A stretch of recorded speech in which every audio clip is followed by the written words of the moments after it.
So, welcome to the special meeting of the Town of St. Albans Selectboard. It's Tuesday, March 24th. It is 7:59 a.m., close enough. We're here to talk about steps the town is taking, and then I have some suggested steps in response to the coronavirus pandemic. I've got to run at 8:30. I've got a radio interview. I'm going to actually call in from my truck. Carrie's going to take you over the continuity of operations plan. Very well thought out. Give you a current update. I'm sure you already know. Town hall's closed to the public. Land records available by appointment only. We're sanitizing all hands that come into the building. But Governor Scott and the health department warned us yesterday, the whole state actually, that there's some more strict orders coming in the next day or two, either today or tomorrow. So plan for that. I want to go over real quick while I'm here. We started a survey with St. Albans City to try to come up with a list of volunteers and what they're willing to do. We have some screening questions about traveling, whether they're willing to, we give them a list to pick from: grocery delivery, monetary donations, food donations, whatever it is, and we've got that shared with some local agencies, but there's starting to be a money crunch. Somebody from the city talked to Martha's Kitchen yesterday, and they said their biggest need right now is cash. There's some FEMA guidance out that says, according to this disaster declaration, there's a 75% reimbursement rate to state and local governments that purchase and distribute food, water, ice, medicine, and other consumable supplies, to include personal protective equipment, not that there's any to buy, and hazardous material suits. And it also includes the movement of supplies and persons. Right now it's 75%. We had a meeting that the health department attended Sunday at the complex, and that the person from the health department was somewhat optimistic that that number could go to 100% reimbursement, but right now it's 75. So we have 3 big local agencies or local nonprofits that I think are going to be strained. That's probably the Samaritan House, Northwest Family Food, the Food Shelf, and then Martha's Kitchen. And if Martha's is already feeling a money pinch and there's a 75% reimbursement rate, I think it makes sense to, basically, in my mind, I'd like to give them, with the town, a $10,000 line of credit each, that they could give us invoices for something that meets the FEMA reimbursement requirements. We could pay it, and we could give them access to it for 90 days and tell them, you're a half mile into a marathon, so just spend it accordingly. And then, if we do it, I would think other communities would start to do it. It's just going to be more and more challenging as people start to hunker down. I don't think a lot of folks that normally would be able to donate money or supplies are going to be able to. But I wanted to see what you all thought about that idea. Anybody have a? Go ahead. So I think conversation started. Go ahead, Perry. Sorry. No, I think Anna and I are on the same page. You and I talked about that, and I'm not sure that we can do that. So before we offer to do that, you guys can talk about it, but I think Anna and I have to find some comfort level on whether or not we can spend municipal funds raised to support the general services the town has to, the essential services the town has to provide. We have to maintain that first.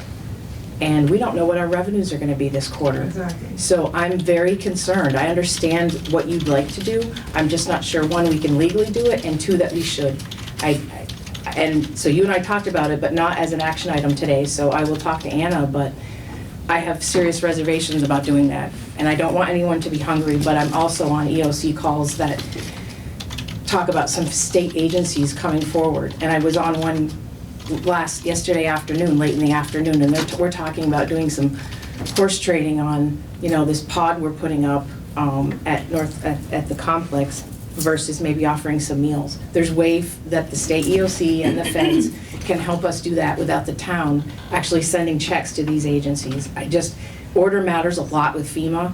I've been through these reimbursement forms, so you can talk about it so you can get a flavor, just answer your question, but I'm not sure we can do what you just proposed. And at the state level, the emergency management system with Erica Borman, we've done commodity drills before, where the state brings in truckloads of different sorts of commodities. So perhaps tapping into the state. If you'd like us to look into it, fine, but I would not suggest a motion today. Well, if we're worried about revenue, are we gonna stop all non-essential spending out of the What's general that? fund? If we're worried about revenue shortfalls, are we gonna stop all non-essential spending? Are we gonna limit spending to just payroll and essential services? I think there's a really big gray area We in already do between. that. In between what we're doing and what I'm proposing, but yeah, absolutely. Yeah. I think the things I proposed on here, we need to do to keep some of our economy going. We've already got the cash in hand to do our, salt shed project, for instance, but I'd like to go in order so we don't ping all over the place, so you tell me where you want to go first. If Right. you want the report from COVID, or you guys want to talk about that for 5 minutes, we have limited time, so My only last thing is I'd like to talk about moving the quarterly tax payment from May 15th to June 15th, if it falls on a weekday. I don't think, there are a lot of people that like to come to the clerk's office, and I think we have a better chance of being able to allow that in June than we do in May, and there's June 15th is a Monday. A lot of people are delaying quarterly payments. It's either that or we waive interest and penalties on people, but We could start with that. we have a meeting on 4/6. If you'd like Anna to look into that, then we will. Today, I'd like to focus on the things we have on our agenda, and that's it. We need 55 minutes now, and I have a meeting at 9, so. I'm sorry, I'm just like, I'm going in a lot of directions right now, so. If, we would put that on the agenda though, yeah, no, I wanted to June get a 15th. policy direction, but I don't know if we could do that. Yeah, we can. And then, like I said to Brendan on the phone, I think it's important to start the conversation.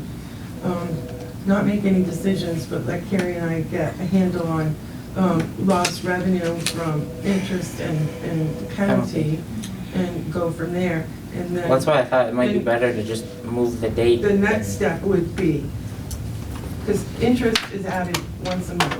Right, So we could forgive it for April and May, and then the penalty is added in May, we could forgive that. And then the next step possibly is if we're going forward and feeling this even more, we could move that May 15th. But that's dialogue that we should be having. right, that's all.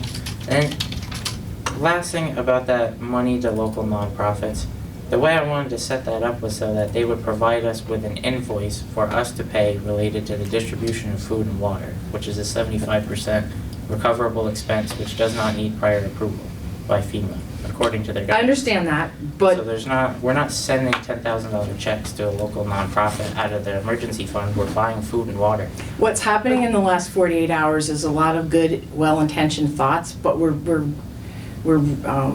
there's redundancy, right? So, like yesterday, I was supposed to get information on a shelter that I was asked to do. The state's already doing it.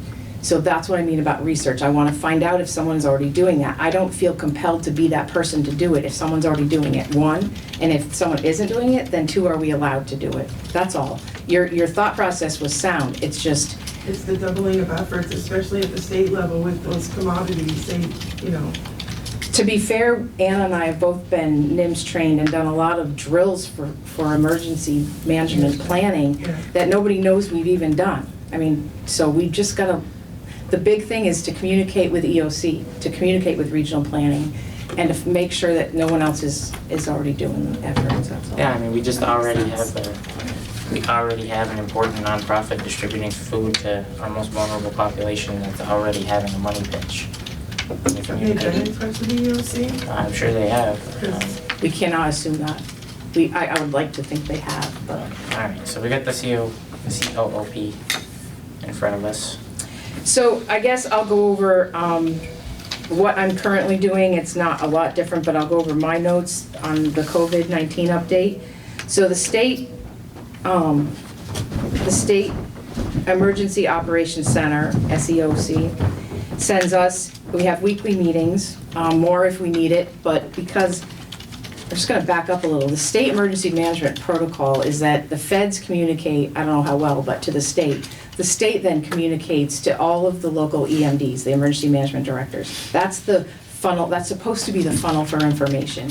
So that's why each town is asked to nominate or force somebody to be the emergency management director. So that's the framework I'm operating within, that I'm supposed to be communicating, and I'm working with Gary Taylor, who's had, almost 40 years of emergency management planning. So weekly, we're having these updates. I sent that to you, I sent the notes on Friday based on that weekly report. I'll continue to do that, and if anything comes up in the interim, I'm obviously gonna do that. So that's where I found out item number 2 and 3, that even though there's a lot of rumors floating around that the state's going to suspend open meeting law, Karen Horn reported that had not been done yet. She certainly has a framework and a method to communicate to us as soon as it happens, but it hasn't happened yet. So our plans for 4/6 are, I will probably be here and maybe Jen, but we should try to do a Zoom meeting, which Brendan will get to in a little bit, but so that we're not all here. There's only so many of you, and we need to make sure you all stay healthy.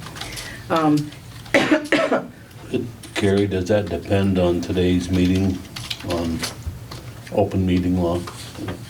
What you just talked about? No, it's just that I think at some point the state is going to amend the open meeting laws and require that one person be here.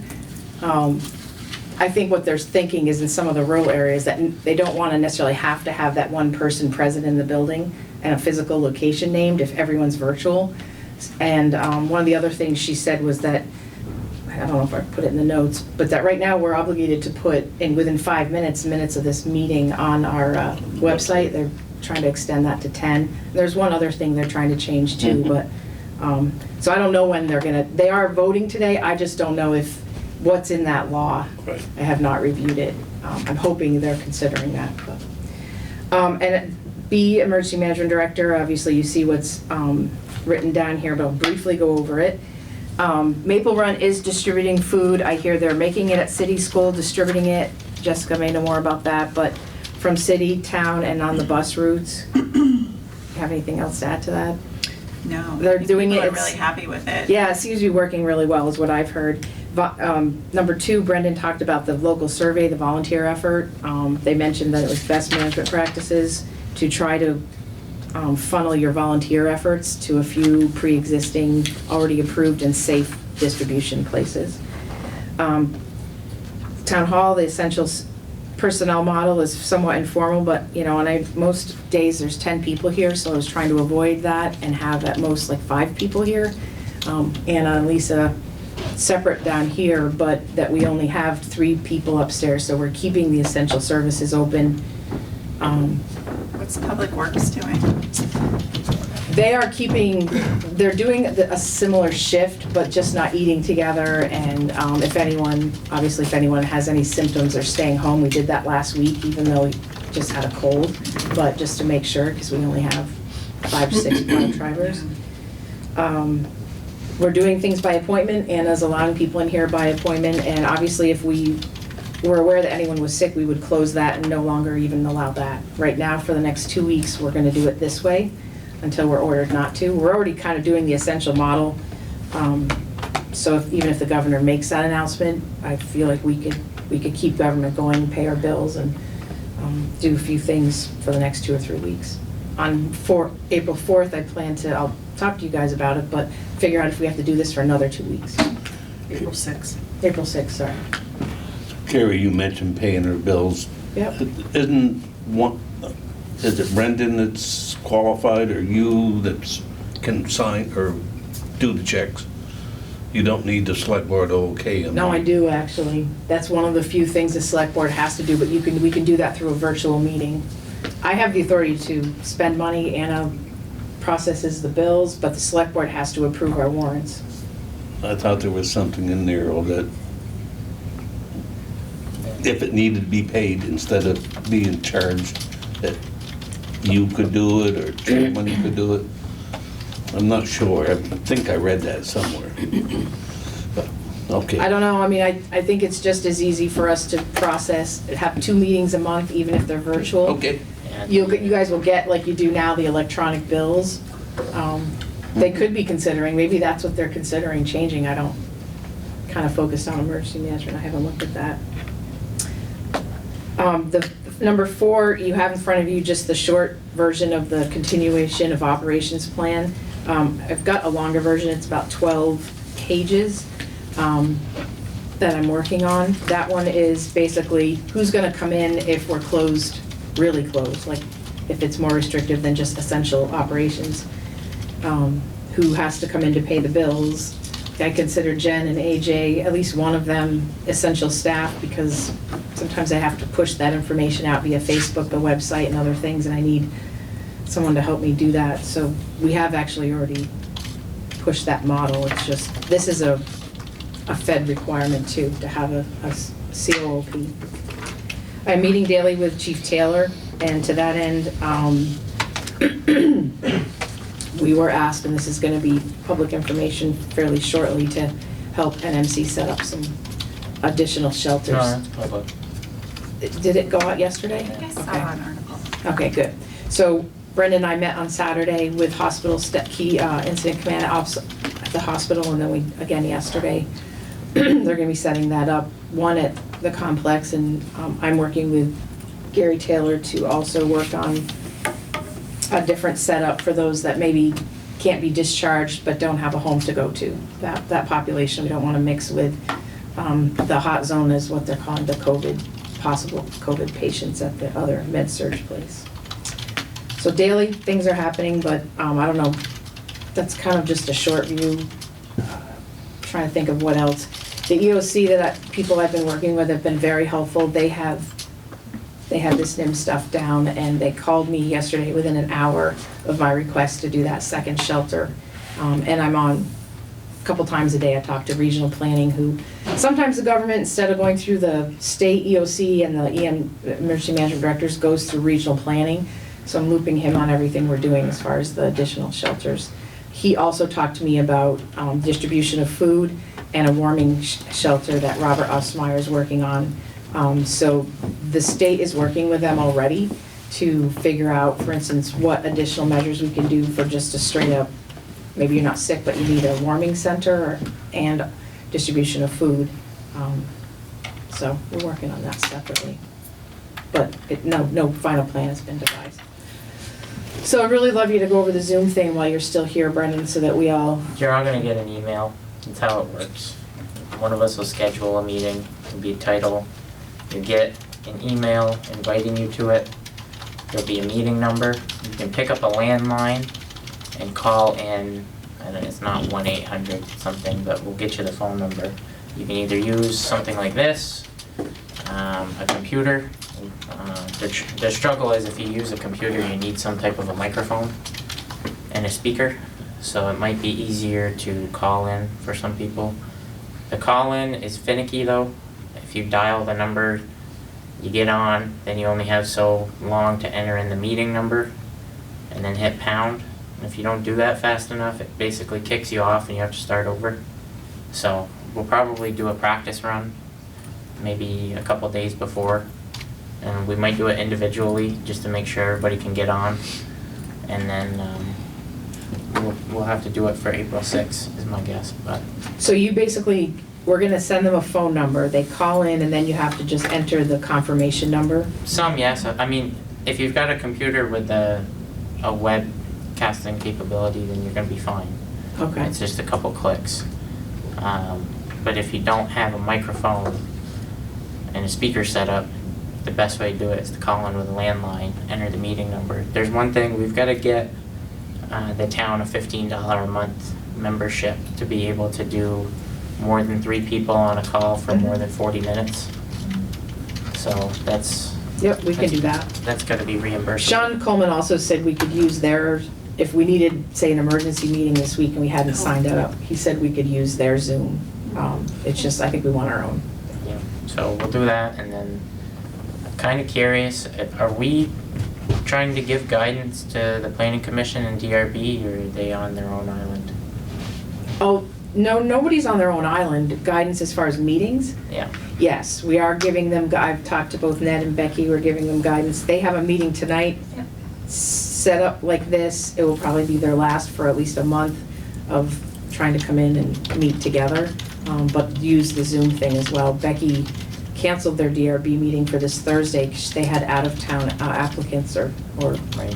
help coming in, so, Do we yes. need to post the Zoom information for our meetings in the same way that we would post a location for open meeting laws? Like have it out there a week or two, however long it has to be, so that the public knows How they can call in. participate.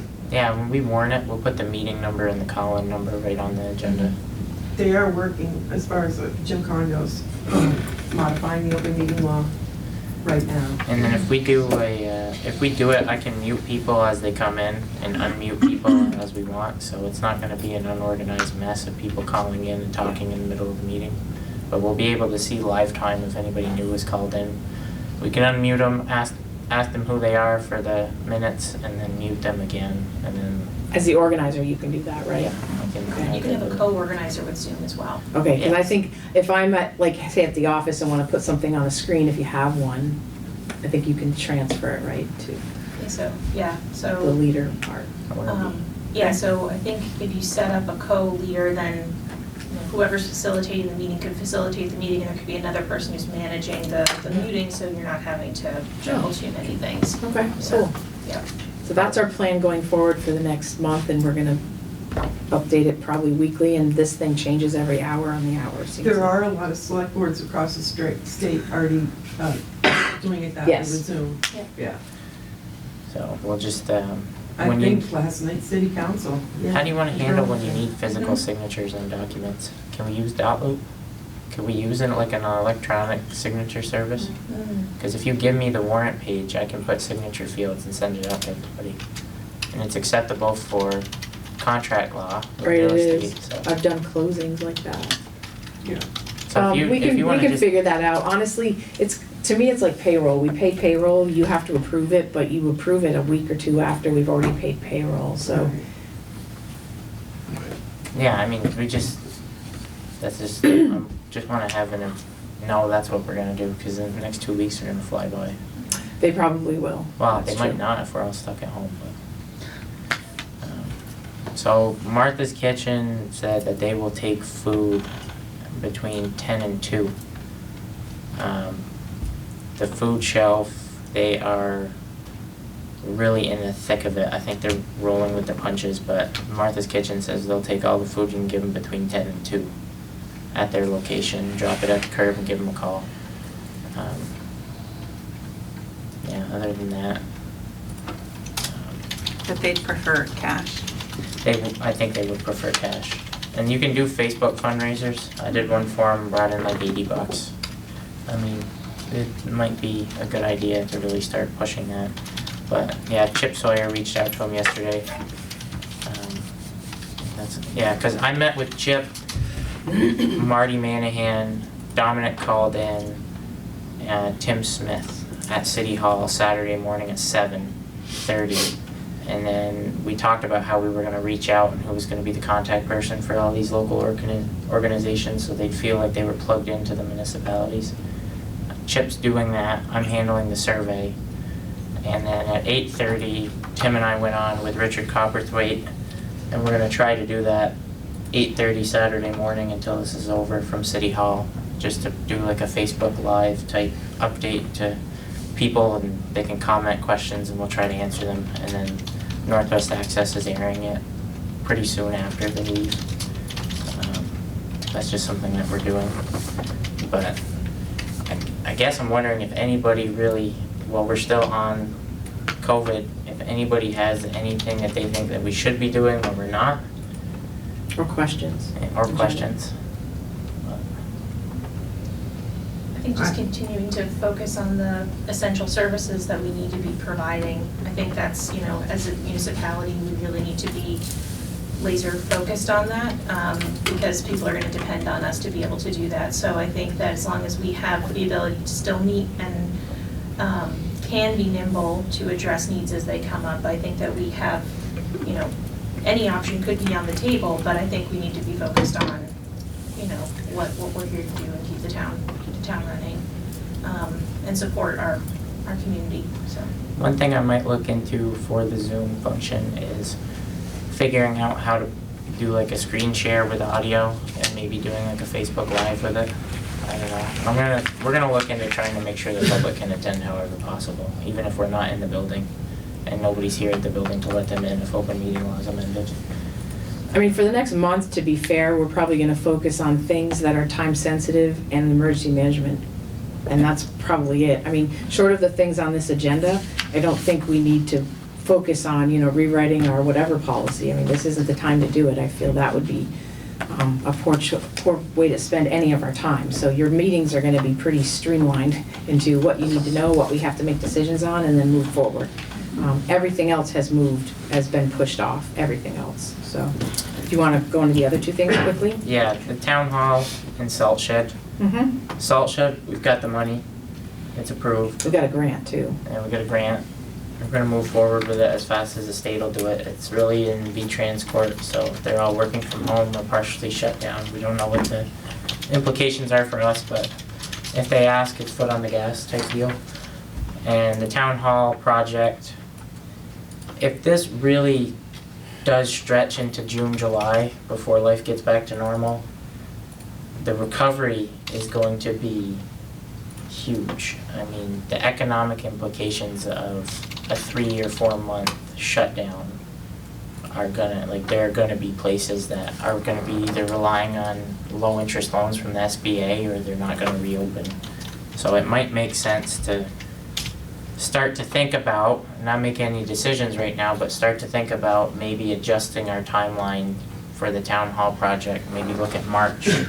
I honestly think government's gonna be asked to step up, and I think if we have the money, we should. Yeah, but we don't have any money in hand, really, to speak of we have the money in hand to come up with a proposal, but we don't know what the implications are gonna be to our LOT revenue. And I mean, right now we're at $800,000 to $900,000 a year. I don't know what that's gonna do if everybody's at home. And a lot of people are buying food, which is exempt. So, I don't know, I mean, I wanna do it, but I also wanna. Right now, we are doing pre-planning, and we're planning $65,000. What I'm proposing is that we continue with that plan, because our plan is not on sonic speed here. It's already that where it's gonna take us 5 months to get ready to even ask the question. So I'd like to continue with hiring the project manager, having these engineers who are at home who also need to work, continue that work, so we're ready to pull the plug if things start to ramp up again in, say, August or September. It takes so long for this engine to get going, and we're going, that if we stop, and there's a lot of construction people that are asking me those questions as well, not a lot, but a couple. We're gonna get to a point though in the next 3 months where the public should be very well plugged into what we're talking about, where our minds are headed. And I don't know that a lot of them that would attend meetings or watch, I just don't know if they're gonna be able to participate the same way. And it's So gonna be what's the question right now you want answered today? Do I go forward with the project manager hire? I think if you've got people that are bidding on it, I think you accept a bid and get somebody under contract and then just tell them that we're gonna pump the brakes on it until we figure out what's going on with this pandemic. We have work we have to do internally though to get ready. I think it's okay to go ahead with spending the 65,000. Well, that's I what think- I'm yeah. proposing at this point, but not, Oh, you're saying you don't want to spend it? I do wanna Yeah. do that. I just, at that point, when we get the initial schematic design phase done, that's when, you know, as a board, you'll have to decide if you wanna do the public ed campaign or it's not appropriate to do it at that Right, I time. think at that point, we can decide and see what's going on. The pool, a project that we recently took forward failed because we did not give, I thought, a big reason of it was because it was a big dollar item and we didn't give the public enough of an opportunity to participate in the fruition of it. Well, we don't have to move Yeah. forward with the Right. big project, it's just to A get the lot of grant. I don't- people, Yeah. a lot of people knew, but they were worried. They pay attention to the national news and they saw what was coming down. That's from what people coming in were telling me. I just don't know if it's, the public's gonna need a certain level of access to us as we're making decisions. Where the building's gonna be located, are we renovating here? What color should the siding be, what? But that's not part of the schematic, right? Yeah. That's not what we're Yeah. talking Yeah. about. Well, it is, I This mean, is- we're deciding where it's gonna be and what it's gonna look like. But I didn't think that, I didn't No. think the schematic was site dependent. No. I think it's just what we Right. need, and then we look at sites. So I think that if we get this done, then we can put it under glass if we need to, but then we have it, so that when things are back up and going, we can then say, okay, based on the schematic, these are the sites that we can really look at. And I think that Right. if we've already got that going, then we should do that, and then just have it ready when we are ready to do that next step with everyone being more involved. Yeah. Yeah. Since we're also raw emotionally and under this once in a generation thing, I feel like it could be something that people really coalesce around whenever they're ready, right? They're like, yes, I want to talk about something positive moving forward.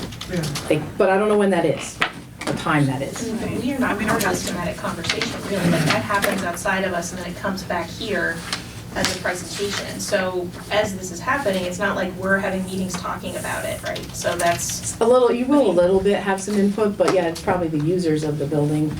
But because the select board's also a user of the building, you would have that, more so than like DPW, you know? So Driving. I'd rather not spend the money right now. I don't think it's really essential that we keep moving forward, like, given the state that we're in.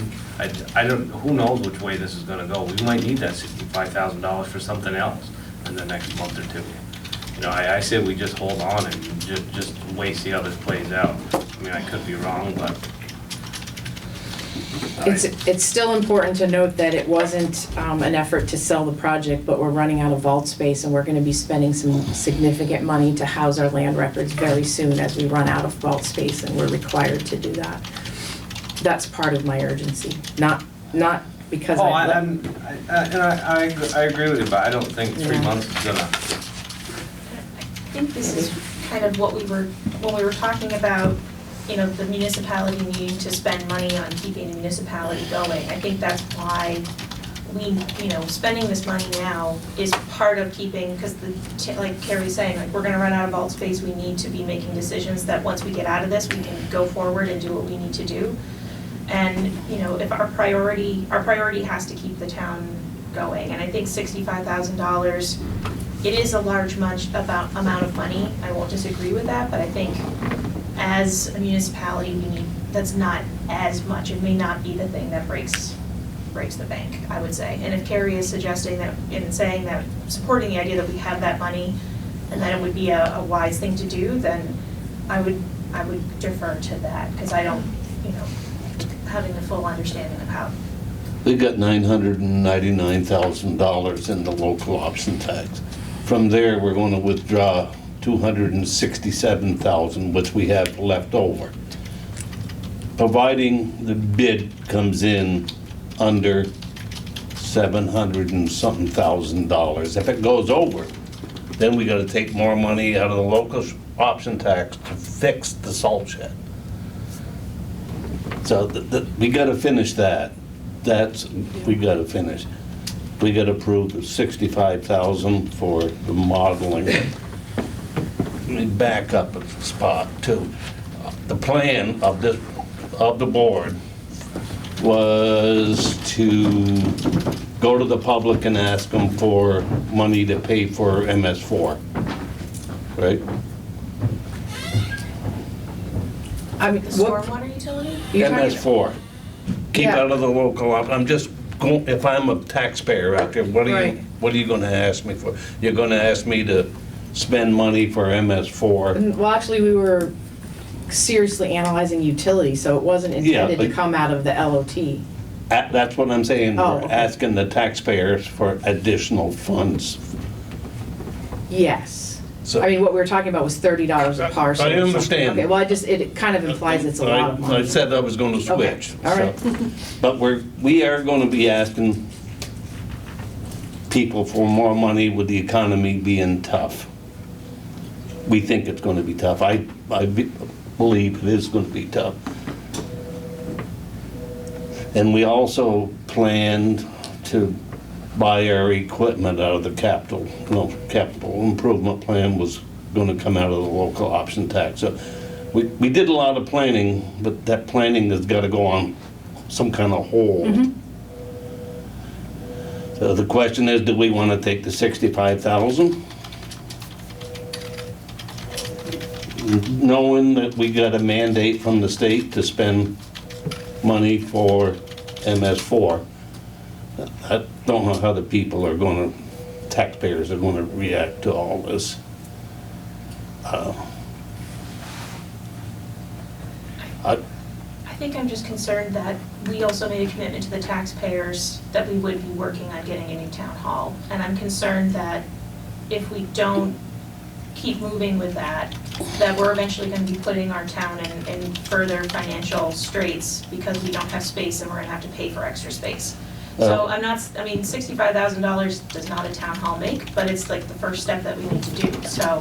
And I think it's a lower cost step right now, and we could put the rest under glass. And I understand that there's the stormwater utility perhaps and other costs, but, you know, those are things that I think we can, and especially the capital improvement plan, we're gonna have to really reevaluate that in general. Well, let's stay on the 65,000. With that 65,000, I believe we do a purchase and sales agreement at 1%, $2,500 to the piece of property that we talked about here. I wasn't even talking about signing a contract at this point. Oh, I read but- somewhere a purchase and sales agreement on one of the memos that came out of your office, I believe, just recently. I'm okay with the 65,000, because I feel like we went to the voters, it was passed by a pretty big margin, I think. I can't remember the numbers. 78% almost. Yeah, but I mean, everything else, purchase agreement, location, just put that all on the back burner for now. But I'm with Aaron, I think. Well, I think that was voted on before the coronavirus was around now too. Yeah. Everybody's canceling their projects. I mean, you know, somebody that wanted a new boiler might go to next year. Somebody wanted a new electrical service in their house might go to next year. I mean, this wasn't in the cards when people were thinking about what they're gonna spend their money on for sure. That's just my opinion.